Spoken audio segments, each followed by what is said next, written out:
freue mich alle, sonst bin ich froh, wenn ihr die Hand aufhebt, wenn ihr mich nicht verstehen würdet. Ist das okay?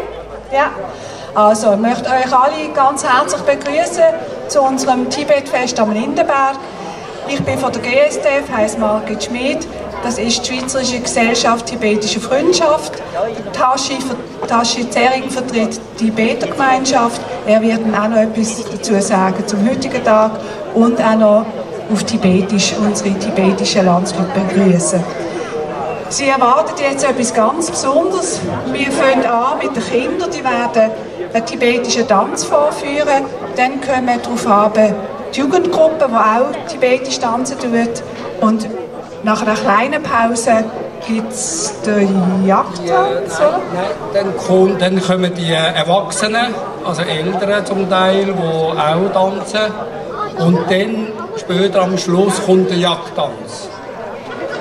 Also, und eben Eltern sollten Kinder ein bisschen an sich nehmen, weil vielleicht kann der Jagd euch verschrecken. Gell? Passt auf, Kinder.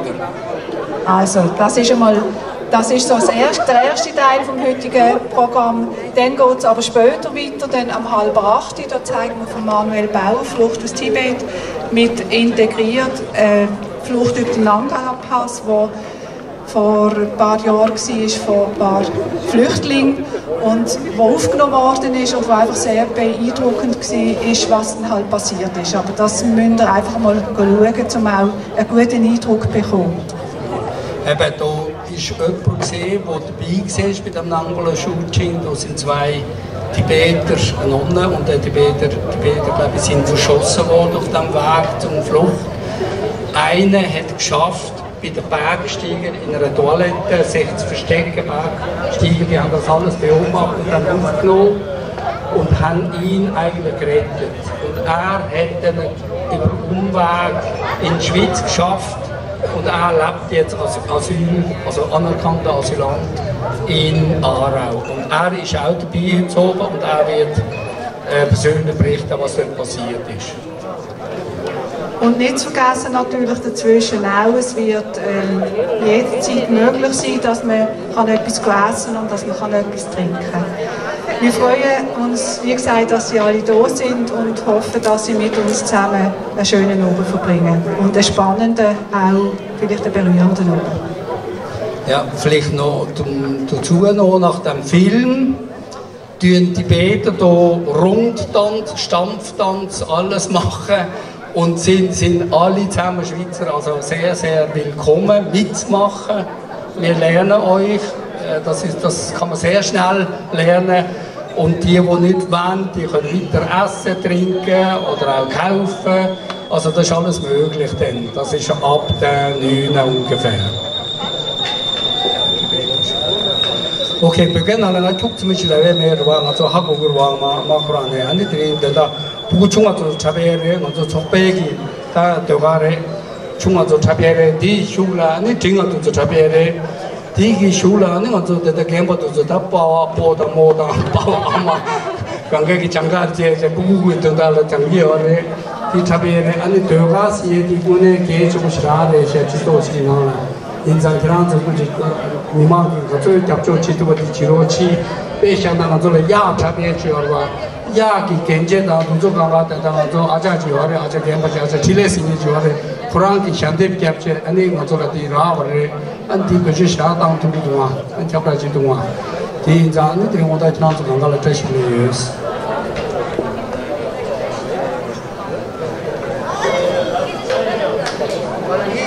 Chola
Oder die Betegemeinschaft.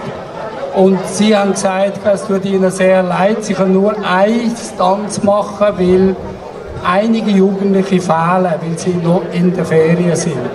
Von dem her entschuldigen sie sich, aber einen Tanz haben sie, den sie jetzt vorführen können. Viel Vergnügen!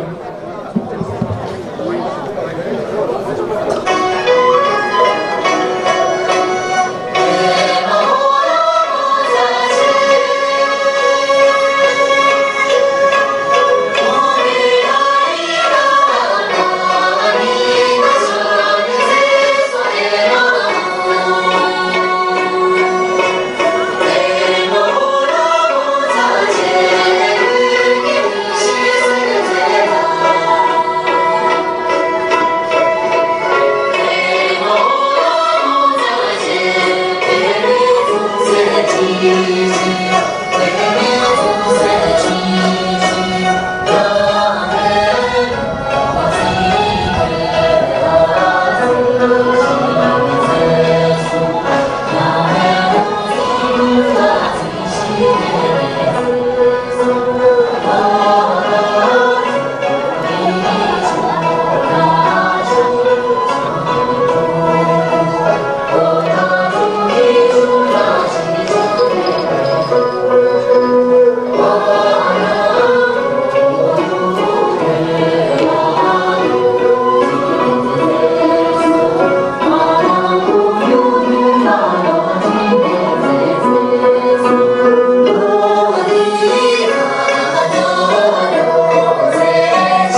「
Perfekt, aber das ist gut. Erzähle eine Geschichte. Die Geschichte hat mein Vater erzählt. Darum gibt es kein Bilderbuch. Oder? Und das ist vor viele Jahre in Tibet passiert. Tibet passiert, okay? Und es geht um die Geschichte zwischen der Lehrer und der Student, also Mönch. Und bei dem Mönch-Lehrer, wir sagen Gela und der Studentin ist Gitu. Okay, das muss man im Kopf behalten, okay? Gela und Gitu. Ist gut.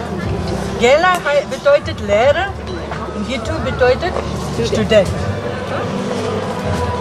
Angko Pasha. Oh, pergi schon. So. That's it. Wow, to the tree. To the tree. Und es ist natürlich die Mönche, die wohnen und leben in einem Kloster. Und dieses Kloster ist ganz hoch oben in die Berge. Und dort gibt es, nicht so viel zum Essen wie hier in der Schweiz. Man kann einfach in Migros gehen, in Coop gehen, Plastik kaufen, Chips kaufen. Damals oder dort in Tibet gibt es solche Sachen nicht. Bitte, begittisch, gebrittisch. Mehr kuch begittisch. Chimino, begittisch, ayo. Begittish. Chimino, begittish. Di marwa, bodyguard marwa. Bodyguard imbe. Bodyguard, dangna gyablana. Gyablana. Chimino, Wede, dinner to shish. Mommy,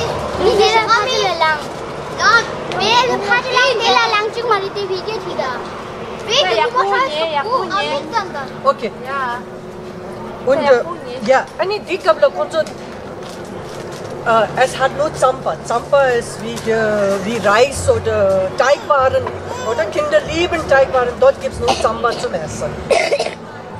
Und eines Tages der Lehrer, Gela, hat Joghurt, okay, Joghurt und Zucker bekommen für Mittagessen. Und das ist etwas Besonderes, was man kriegt das kaum dort hoch in den Bergen. Und dann der Gela, der Lehrer, hat sich gefreut. Also heute Mittag habe ich so eine Schale Joghurt und eine Schale Zucker zum Essen mit meiner Zampa. Okay, das ist okay, nur für eine Person, eine Person. So, und dann plötzlich, also Gela hat sich vorbereitet für seine Mittagessen. Plötzlich kommt eine Bauer vom Dorf und sagt, Gela, so Lehrer, bitte, sie muss im Dorf kommen. Es ist etwas passiert und bitte, sie muss sofort kommen. Der Gela, der Lehrer, war sagt, oh mein Gott, ich freue mich so auf mein Essen, aber jetzt muss ich gehen. Aber natürlich, das ist wichtig, oder? Arbeit kommt vor. Dann er sagt, aha, wenn ich gehe weg, sicher meine Studentin, vielleicht ist er das, oder? Und ich muss ihm eine Lügegeschichte erzählen, sodass die Joghurt und Zucker nicht isst. Und dann er sagt zu seinem Student, hey Student, der Kekike, du darfst nicht die weiße, er meint die Joghurt, er sagt weiße, du darfst nicht die weiße Dinge essen. Wenn du isst das, würdest du krank sein. Oh, und dann der Student, der Gito hat gesagt, okay, ja, du bist sehr respektvoll und sehr das. Und wenn du isst die braune, er meinte Zucker, aber er sagt nicht Zucker, er hat gesagt, wenn du isst die braune Dinge, du wirst tot sein. Die sind sehr gefährlich. Du darfst das gar nicht anfassen. Und der Student sagt, okay, ja, wie sie wünschen dazu. Und dann der Gela, der Lehrer, ist im Dorf gegangen und gesagt, okay, meine 2 Dinge, oder? Ich kann für Abendessen, es ist da für mich. Aber die Studentin, der Ghetto, war sehr schlau. Er wusste, dass es nicht etwas Schlimmes. So hat er Joghurt gegessen. Nicht ihr auch probieren. So. So. Kamachi, mas yo manda. Kannst du sagen, yo manda? Es wird einfach Joghurt. Zucker, Mindu. Ja, Zucker, Lura. Ja, dann sind du schon Einmal. Komm. Ja, aber dann meine Geschichte ist es. Ich will auch mal Löffel. Ich will einen Löffel sofort. Ja, nur einmal. Hey, Schatzeli, nur einmal. Ja, natürlich. Ja. Hey, er nimmt 2. Zucker. Er hat nochmal. Nein, komm, nimmst. Komm. Nimm jetzt, ess Nee, Schatzi. schnell. Sie ist so schnell als Und erst 2. Okay, ja. Joghurt. Catching Joghurt.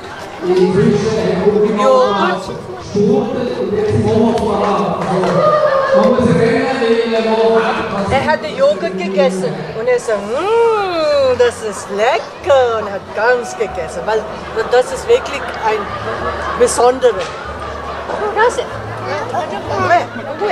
Du weißt, wie ein Joghurt schmeckt, ja? Aber damals ist es wirklich ein sehr, sehr... Und dann später hat er ganze Zucker gegessen. So ein bisschen Zucker. So. Gut, alles auf einmal Zucker. So, Zucker. Ja, den nicht. Das. Nicht so viel. Ja, so ist gut. Nein. Nicht so viel, bitte. Ich liebe Zucker. Ja. Hallo. Ich hab das keine. Ey, mit der tollen Katze so was? Ja, ein bisschen, ja, so nur ein bisschen zu schmecken. Schuppen zu so. Nochmal. Nein. Ja, der Zucker. Okay. Und das Zucker hat sehr gut geschmeckt, hat ganze Zucker gegessen. Natürlich gegen Abend kommt der Lehrer zurück oder Gela. Und die andere Studentin hat so die erste Studentin. Jetzt, was würdest du machen? Jetzt kommt er zurück und kriegst du sicher Ärger. Ich habe gesagt, kein Problem, ich weiß etwas. Und Gela, der Lehrer, hat so eine Blumenkiste. Damals ist es mit Rosen, oder? Aber so hat das gegeben. Und das ist auf dem Fenster, wie hier auch in der Schweiz, oder? Manchmal wir haben vor dem Fenster diese Blumenkiste. Und der Gela liebt seine Blumenkiste.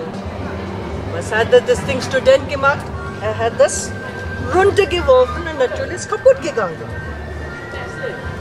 Und dann hat er gesagt zu den anderen, ja, was machst du? Ich sagte, das ist das Ding. Er hat einen Plan. Dann hat er gesagt, wenn der Lehrer kommt zurück, er versucht sich runter zu springen, aber die andere muss ihn heben. Und dann jetzt sieht der Gela, der Lehrer, kommen, oder? Und er hat gesagt, ich möchte sterben. Ich habe die Lehrers Lieblingsblumenkiste kaputt gemacht, ich möchte sterben. Und die andere hat gesagt, nein, mach das nicht und so. Und der Lehrer, Gela ist gekommen, er sagt, was ist passiert? Und der schlaue Student hat gesagt, Gela, ich habe deine Lieblingsblumenkiste kaputt gemacht und ich weiß, dass du hast so gern. Ich wollte, wie sagt man, krank sein und ich habe die... Was ist das?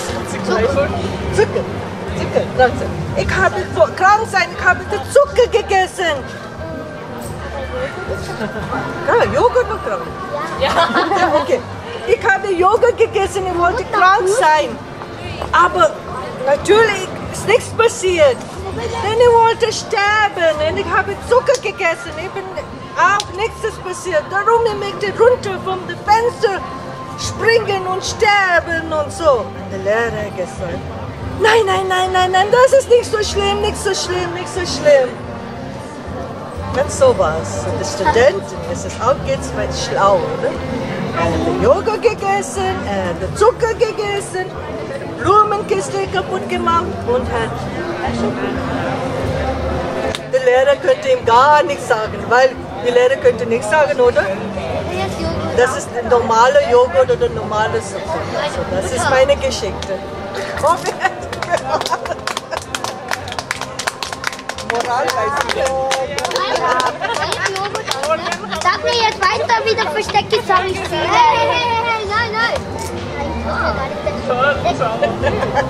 Ey, wie da? Jetzt auf die Bäckisch. Ja, jetzt ist es langweilig. Okay. In der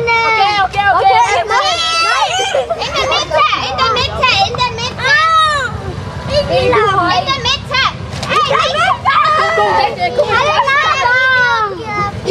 Er macht Video. Er macht mir das Zucker. Und ja. Hat er Video gemacht. Komm, wir essen das Zucker. Nein, Schatz, nein. Das ist nicht Joghurt, ist okay, aber nicht Zucker. Bitte, Und Tamnier bedeutet auf Tibetisch Gitarre und Pasang ist sein Name. Und wenn jemand Tamnier Pasang heisst, ist natürlich virtuos auf seiner Gitarre, nehme ich an, sonst würde er so einen Namen nicht sagen. Also viel Vergnügen mit dem Tamnier Pasang.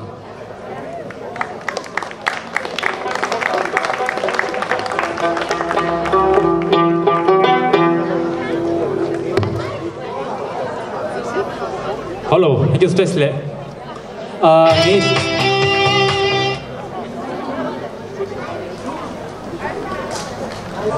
지지 메나레베키 남다 골지기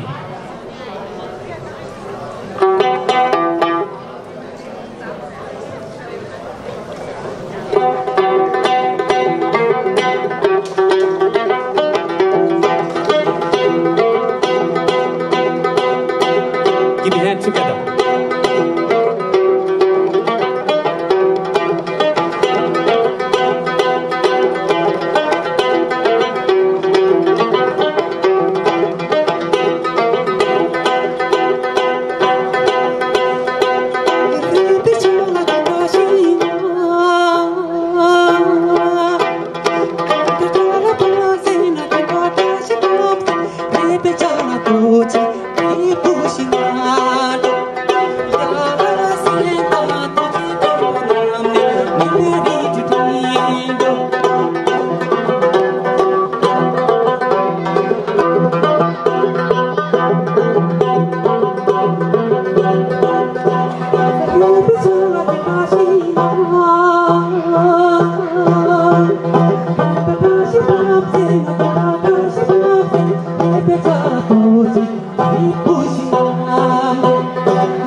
Today, this is called Tibetan foot stepping dance.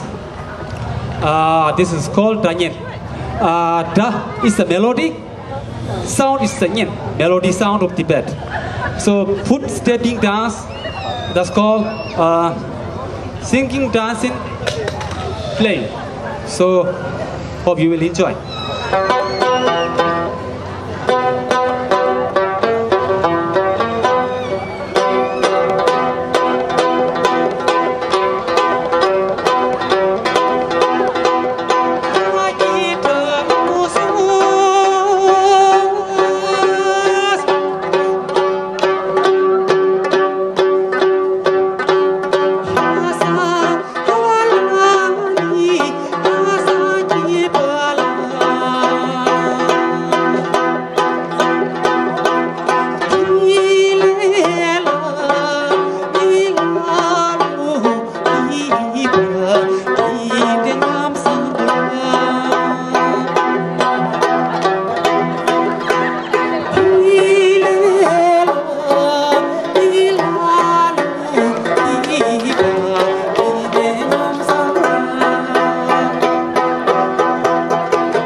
Last more dance.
Danke, die letzten Besucherinnen und Besucher. Ich möchte Sie ganz herzlich an unserem Tibet-Fest begrüßen. Wir sprechen Hochdeutsch, weil es ja einige Tibeter hat, die erst kürzlich in der Schweiz angekommen sind und die werden es natürlich später, wie auch ein paar Gäste aus Deutschland oder Südafrika oder einem anderen Land. Und das ist fairer, dass ihr Hochdeutsch spricht. Aus Nepal. Ach, Entschuldigung, ja, aber dort hinten ist ein Sonam, der ist aus Nepal. Der hat die schönen Rollbilder, die Tankas, die heißen auf Tibetisch Tankas. Die hat er selber gemalt, er ist der Tanka-Künstler, er ist dort hinten in der Ecke. Also haben wir bis zu Nepal haben wir Besucher. Heute Abend werden wir euch 2 Kurzfilme zeigen. Das Thema ist Flucht. Flucht über den Himalaya. Wir hatten gestern ein anderes Thema und heute ist Flucht, und das ist ja sehr aktuell eigentlich, Flucht. Ihr seht, die Jungen unter euch, die erleben das jetzt, das Thema Flucht. Ganz aktuell Europa, Syrien. Aber diejenigen, die ein bisschen älteres Semester sind, so wie ich, U50, U60 bald, da gibt es auch Leute unter ihnen, die haben 1959 miterlebt, dass wir Tibeter Tibet verloren haben. Und es gibt jemand hier, der war in den 60er Jahren mit dem Schweizer Roten Kreuz in Nepal und hat uns Tibeter betreut, geholfen, Sympathie gezeigt und große Unterstützung. Und ich denke, man sieht, dass das Thema Flucht wird immer, seit es die Menschheit gibt, ist das aktuell. Aber die Zeiten haben sich geändert. Und wir werden einen Film sehen, zuerst 20 Minuten lang, über einen Schweizer Filmemacher, Fotograf Manuel Bauer. Er ist 1985 mit einer Tibeter Familie, mit Kindern. Die Kinder wurden von ihren Tibetereltern in Lhasa eigentlich einfach weggegeben, weil die Eltern haben gesagt, in Tibet können wir nicht die tibetische Kultur vermitteln. Haben dem Manuel Bauer die Kinder anvertraut und der ist über den Himalaya geflüchtet. Ja. Keine Frage mit seiner Tochter. Entschuldigung. Ist geflüchtet und Manuel Bauer begleitet. Danke, das habe ich nicht mehr genau gewusst. Der Vater war doch dabei, aber die Mutter haben sie zurückgelassen. Und diese Tochter. Und damals, 1985, war es noch möglich zu flüchten. Die chinesische Grenzkontrolle war noch nicht so rigoros, so strikt. Dieser Herr Bauer konnte die ganze Flucht dokumentieren mit Fotos. Das ist der erste Film. Der zweite Film ist ein Film von Herrn Lobsang über die Situation von Herrn Lobsang. Das ist der Tibeter hier vorne. Er ist neu in der Schweiz. Er hat 2007 wieder Döning. Ein Jahr vor der Olympiade in Peking. Ihr wisst, 2008 Olympiade in Peking war das ein großes Thema, Tibet, China, und 2007 hat er die Flucht gewagt über den Himalaya, über den Nangpala. Was ist passiert? Zum Glück, eine ausländische Expeditionsgruppe aus Rumänien war auch dort oben, wollte den Himalaya besteigen, Mount Everest, hat gefilmt, wie eine Gruppe von Tibetern in einer Knolle versucht zu flüchten und die chinesische Polizei und Militär hat auf die Gruppe geschossen. Wahllos. Er hat das Glück gehabt, dass er wegrennen konnte. Er konnte in ein Zelt sich verstecken und von dort her wird er bei uns die Geschichte zeigen, wie er die Flucht dann über den Nangpala, Nepal, Indien, Schweiz gekommen ist. Und so werden wir also 2 Filme über das Thema Escape, Flucht über den Himalaya nach Tibet. Und wir werden nachher Gelegenheit haben, vom Lobsanger Augenzeuge zu hören, wie er das erlebt hat, und dann am Schluss auch, dass wir Fragen stellen können. Und mein Tibeter Kollege Tashi wird mich unterstützen und ist der Übersetzer, weil mein Tibetisch ist so Baseldeutsch-Tibetisch. Und der Tashi wird das ganz gut machen. Ich wünsche Ihnen interessante Minuten auf der Flucht, auf diese Reise von Tibet nach Nepal.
하스 동계 님베 상담 격이 교인하네 보무양주 주도 주에게 고조를. Die Flucht von Yangdol beginnt an einem Frühlingstag im Gassengewirr der Altstadt von Lhasa.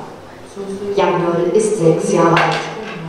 Die Eltern haben entschieden, dass ihre Tochter die Heimat verlassen muss. Yangdol soll nicht unter den chinesischen Besetzern leiden. Sie soll nicht umerzogen. Ihr Wille nicht gebrochen werden. Kelsang, der Vater, will sein Kind nach Nordindien bringen, wohin der Dalai Lama ins Exil geflüchtet ist. In der Nähe des geistigen und politischen Oberhaupts haben Kultur und Tradition des tibetischen Volkes überlebt. Yangdol muss ihre Heimat verlassen, um Tibeterin zu bleiben. Manuel Bauer, der seit Jahren in Tibet fotografiert, wird Vater und Tochter auf dem Weg in die Zukunft begleiten.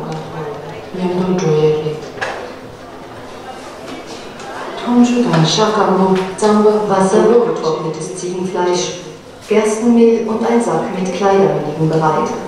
Das ist alles. Mehr Gepäck würde Verdacht erregen.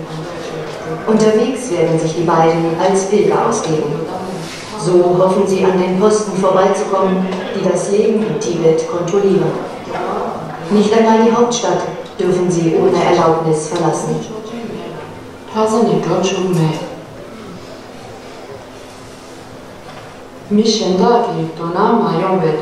Um Aufsehen zu vermeiden, bleibt der Abschied kurz.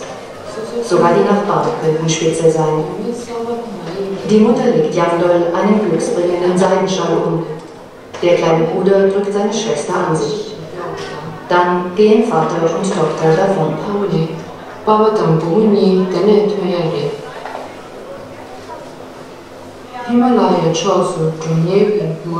Ein Lastwagen auf der Fahrt in den Himalaya nimmt sie mit. Yangdol und Kelsang sind unterwegs auf jenem Weg, den seit dem Einmarsch der Volksbefreiungsarmee Tausende genommen haben. Es ist ein Weg, der oft in den Tod führt. Die höchste Bergkette der Welt liegt zwischen ihnen und der Freiheit.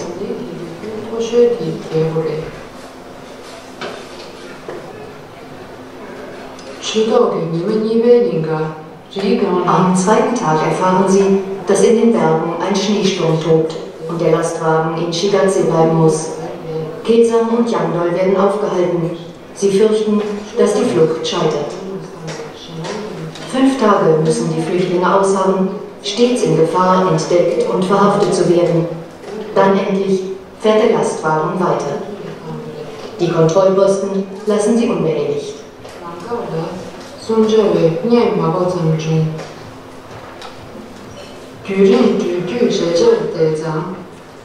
Durch Spuren von der langen Fahrt erreichen Kelsang und Yangdol im letzten Abendlicht die kleine Ortschaft Tingri.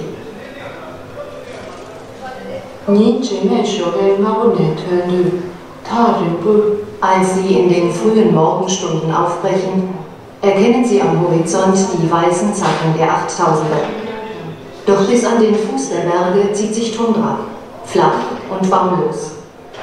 Auf ihr werden die Flüchtenden wie die letzten Figuren auf einem Schachbrett zu erkennen sein, schutzlos den Ferngläsern chinesischer Patrouillen ausgeliefert.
sind es 3 Tagesmärsche bis zum Nampala, der Grenze zu Nepal. Einer Zahnlücke gleich liegt der 5716 Meter hohe Pass zwischen den 8000ern. Kelsang hat von einer Flüchtlingsgruppe gehört, die umkehren musste. Einer der Flüchtenden erstickte im Sturm. Wenn der Wind die Schneekristalle wie einen Schleier vor sich hertreibt, gelangen sie in Nase und Mund. In den Lungen werden sie zu Wasser. Der Atem steht still.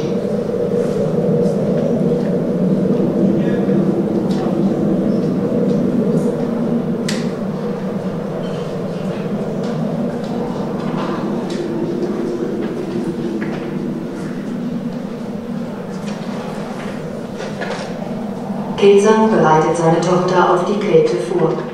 Jackbutter schützt ihr Gesicht. Abgeschnittene Pulloverärmel halten die Beine warm. An den Füßen trägt sie neue Turnschuhe. Es ist das Beste, was der Vater finden konnte.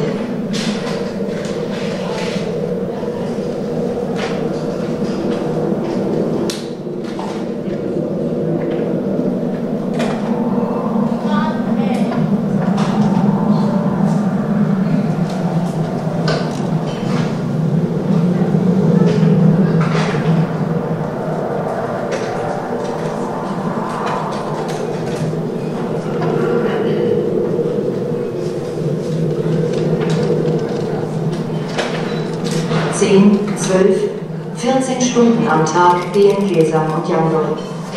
Sie steigen mit einer Kraft, die nur die verzweifelte Suche nach einem besseren Leben gibt.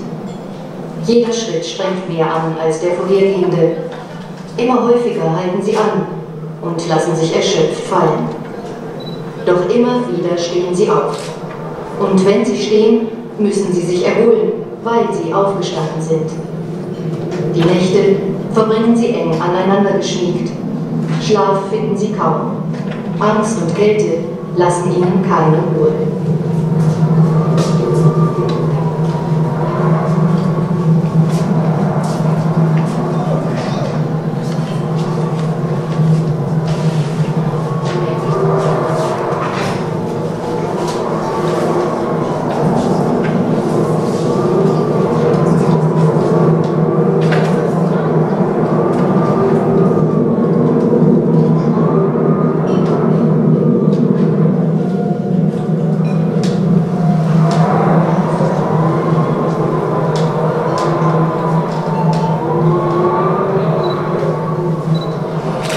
Die Passhöhe ist erreicht.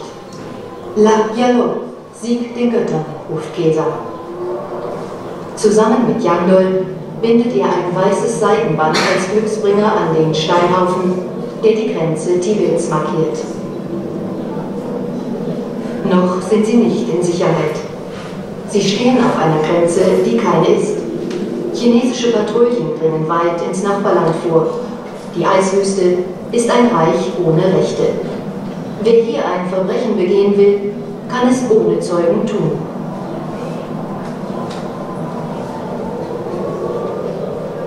Vater und Tochter verweilen nicht lange.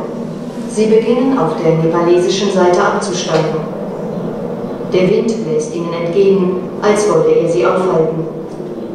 In einem Labyrinth aus Eisschollen, bedrängt von Gletscherspalten, verirren sie sich.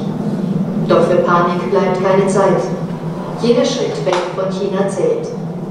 Sie stapfen weiter durch endlose Schneefelder, manchmal getragen von der Oberfläche, dann brechen sie wieder bis zur Hüfte ein. Die Kälte hat die Füße gefühllos gemacht. Immer häufiger stürzen sie und bleiben entkräftet liegen, in der dünnen Luft nach Atem ringend. Und bei jedem Sturz wird ein Gedanke drängender. Bleib liegen. Bleib einfach liegen. Schlaf ein.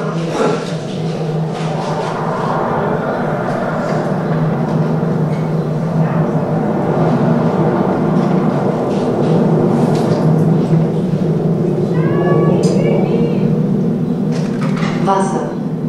Bereits beim Aufstieg auf der tibetischen Seite hatte die Kälte ihren Vorrat gefroren. Nachts schoben sie die gefrorenen Beutel unter die Kleider, aber ihre unterkühlten Körper vermochten das Wasser nicht aufzutauen. 3 Tage lang drohen die Flüchtlinge inmitten von Schnee und Eis zu verdursten.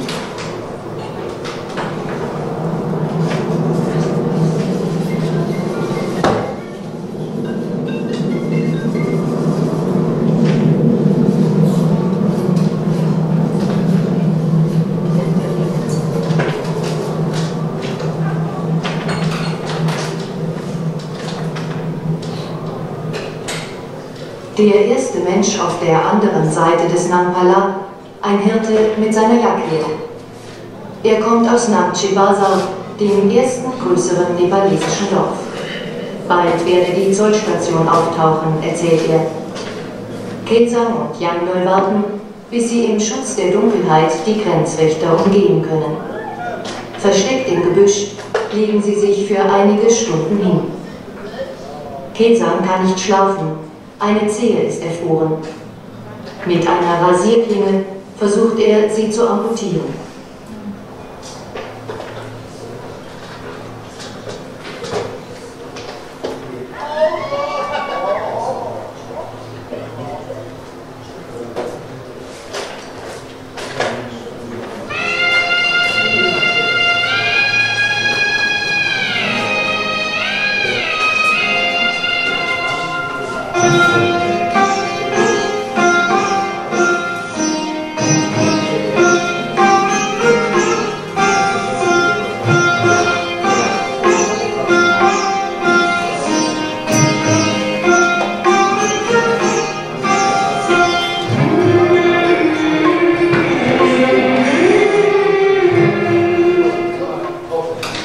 Yangdol ist 6 Jahre alt. An der Hand des Vaters kletterte sie über die Berge, ohne zu murren, ohne zu weinen. Nicht einmal abends wurde sie zur Tochter, die nach den Eltern ruft. Schweigend setzte sie sich hin und starrte ins Leere, eingehüllt in ihre Jacken. Woran dachte sie? An ihre Mutter, die sie wahrscheinlich nie mehr sehen wird? Als hätte sie ihre Aufgabe verstanden, nahm Yangdol klaglos an, was die Eltern ihr auferlegten. In Dharamsala wird sie gemeinsam mit anderen ins Exil geflüchteten Kindern ausgebildet, damit das geistige Erbe der Heimat nicht ausstirbt.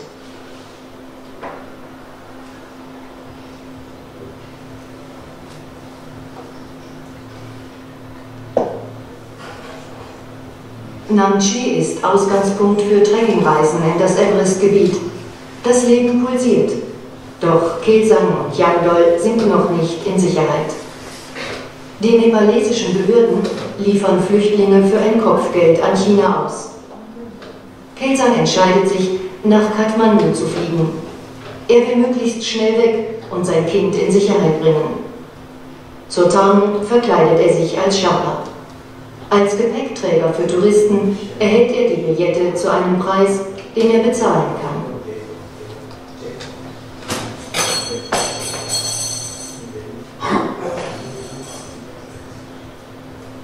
In Kathmandu nehmen Helfer des Flüchtlingszentrums die Personalien von Vater und Tochter auf, stellen Papiere aus und organisieren die Weiterreise nach Indien.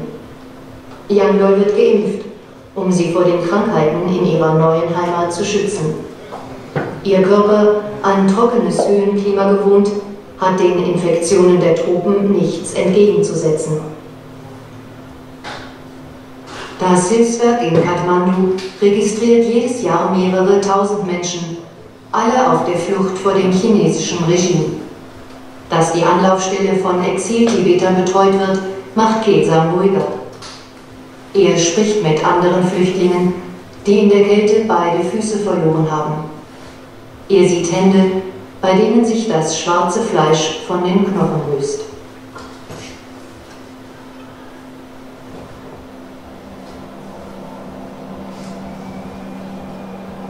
Nun geht es plötzlich schnell. Zusammen mit anderen flüchtenden Tibetern und Tibeterinnen besteigen Kelsang und Yangdol einen Bus Richtung Delhi. Der zweitletzte Teil ihrer Reise beginnt.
Unterwegs wird der Bus immer wieder gestoppt.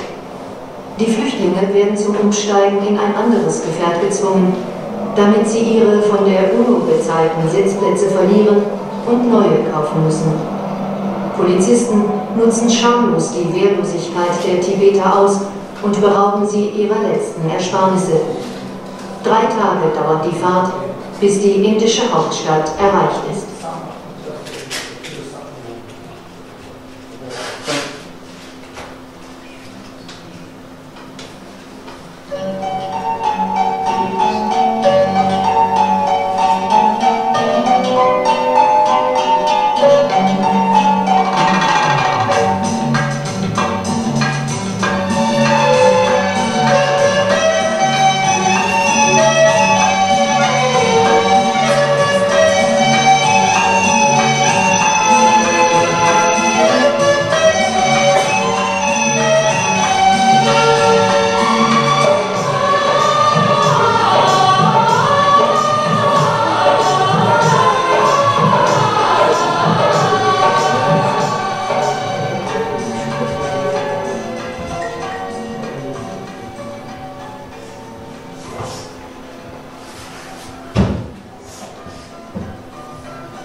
Die letzte Nacht.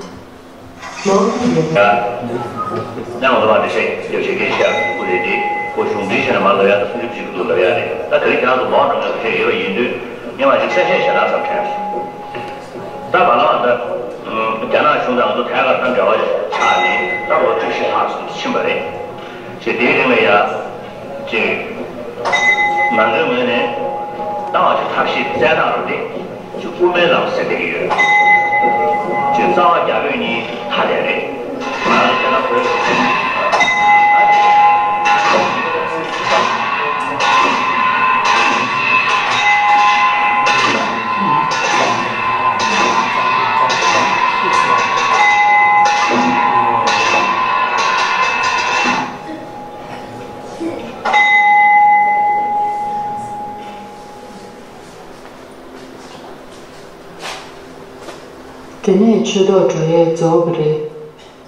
Die Flucht ist zu Ende. Yangdol und Kelsang haben die höchste Bergkette. Doch Kelsang hat erreicht, was er sich vornahm. Sein Kind ist in Freiheit. In Dharamsala wird es zusammen mit 2500 weiteren Exilkindern zur Hoffnungsträgerin für ihre unterdrückte Heimat.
là nhớ là sẽ ra finish đó là chỉ biết nào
吧？Alexander Times。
都冇咩。